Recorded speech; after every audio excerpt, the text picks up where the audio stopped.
engine हो है कसरी थाहा भयो हाम्रो कलेजमा त पेट्रोलको रहेछ नि त स्पार्क प्लग हुँदैन सही हो है त्यो हामीले पहिला मेन डिफरेन्स के हो भने तातो छ है यो डिजल इन्जिनमा चाहिँ फ्युल इन्जेक्टर हुन्छ हैन पेट्रोल इन्जिन एकछिन भाइ कसले बस्नु कति रोल नम्बर हो कति हो भन्नलाई र यो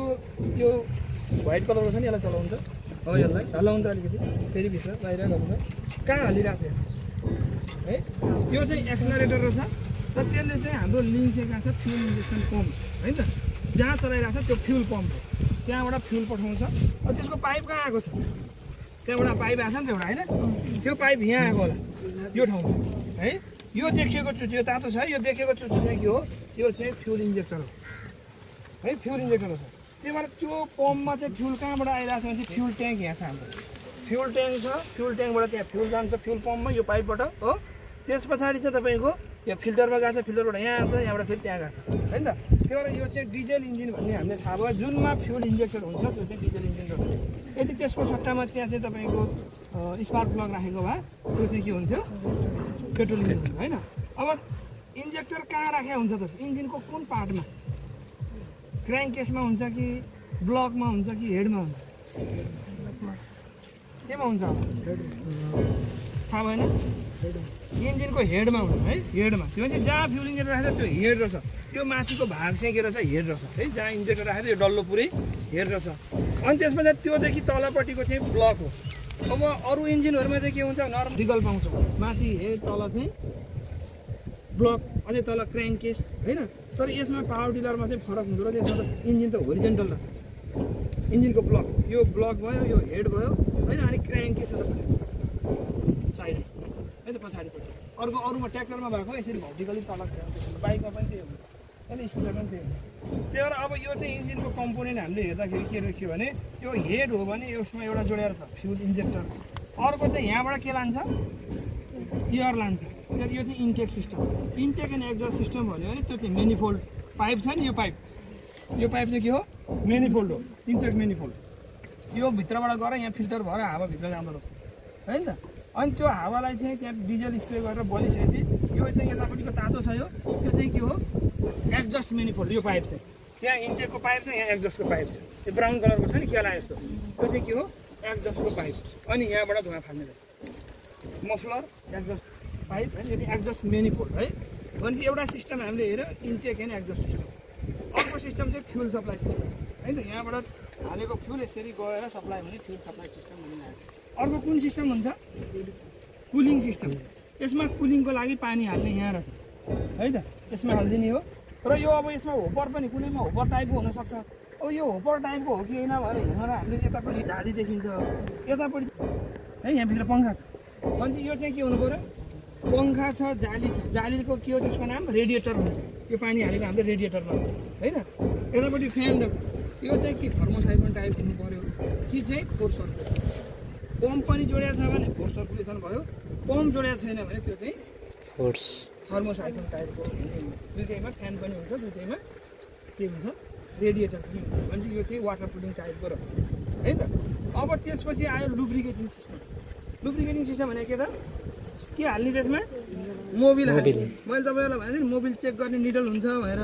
होइन त यहाँनिर चाहिँ निडल रहेछ र यसमा हाई र लो मार्क हुन्छ भनेको थियो नि यसमा मार्क चाहिँ अलिक च्याप्टो खालको मार्क रहेछ होइन कुनैमा यसरी काटेको हुन्थ्यो कुनैमा के छ यहाँनिर हेऱ्यो भने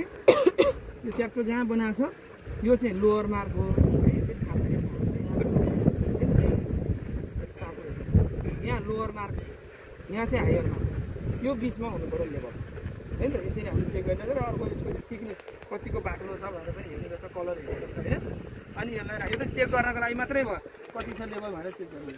अब त्यस पछाडि तपाईँको चाहिँ यसमा अब भनौँ न लेभल कम भएको रहेछ भने के गर्नु पऱ्यो यो खोलेर यहाँबाट थपिदिनु पर्यो होइन मोबिल हाल्नु र अब एकदमै बाक्लो भइसकेको छ कालो भइसकेको छ फाल्नु पऱ्यो भने यसको नट चाहिँ यहाँनिर रहेछ त्यसमा भित्रपट्टि नट रहेछ यो यसको स्क्यान भने यहाँनिर नट यो नट खोलिदिएपछि मेरो औँला देख्नुभयो यो नट खोलिदिए पछाडि अनि यहाँबाट सबै चुहिएर जान्छ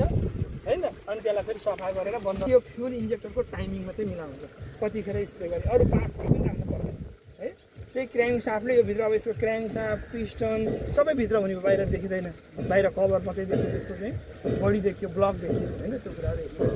यति चाहिँ इन्जिनको पार्ट भयो अब यसको अहिलेको ग्रुपलाई मैले भन्न बिर्सेँ चाहिँ यसको फ्लाइहुल चाहिँ यहाँ छ त्यो ठुलो ढिक्का छ नि यो हो फ्लाइहुल अरू सबैको फ्लाइहुल भित्र हुन्छ इन्जिनभित्र तर यसको चाहिँ फ्लाइहुल बाहिरै छ र यो फ्लाइहुलमा यो दाँत जस्तो राखेको नि गियर जस्तो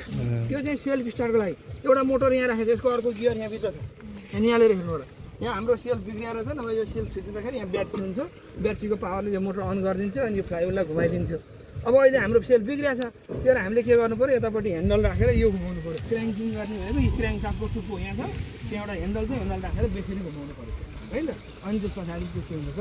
स्टार्ट हुने रहेछ अब यो फ्लाइहुल घुमिसके पछाडि यहाँ बेल्ट राखेको छ यो बेल्टबाट यहाँ पावर सप्लाई थियो त्यसको लागि यसको टायरमा चक्कामा जानु पऱ्यो नि त चक्कामा जानिरहेछ प्लस यहाँबाट पछाडि यसको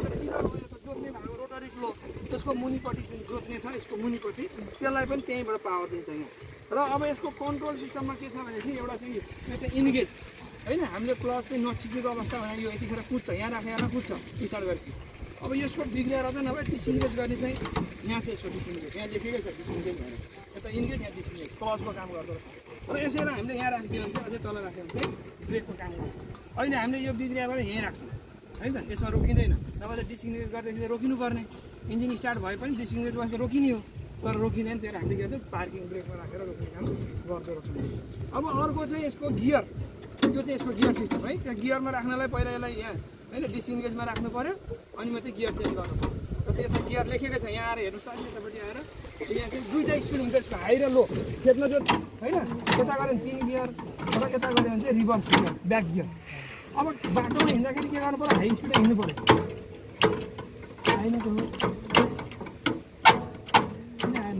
हिँड्दाखेरि हाईमा राख्ने यतापट्टि हाईको यो हाईको 1 भनेको टोटलमा 4 भन्न मिल्यो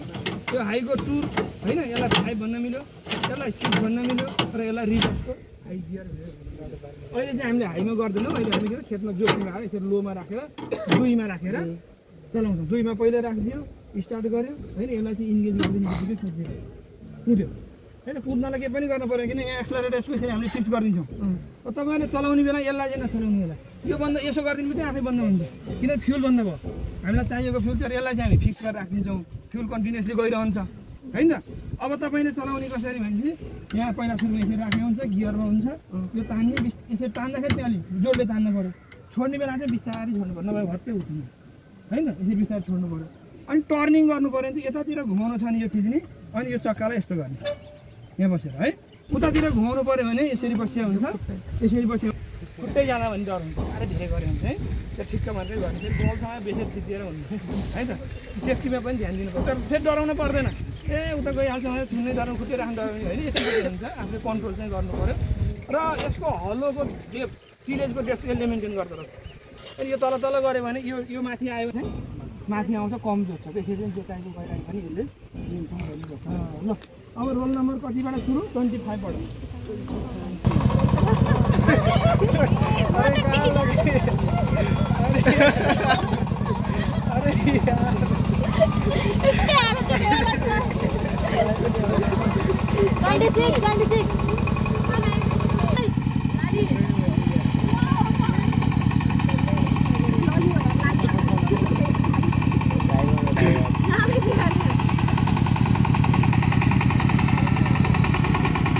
यसरी नै गराउनु पर्ने होइन फिल्डमा जसले एक एक मतलब हुन्छ नि कट्ठा सबैले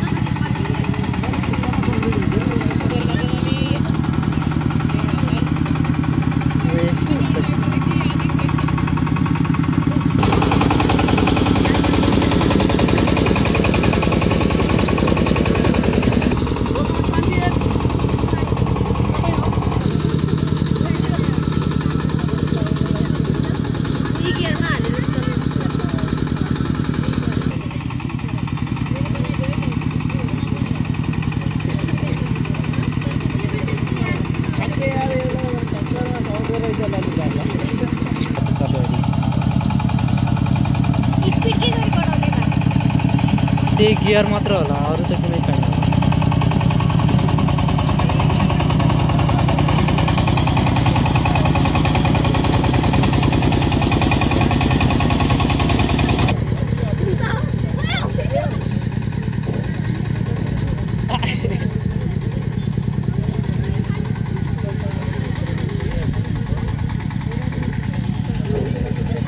तल लग्यो भने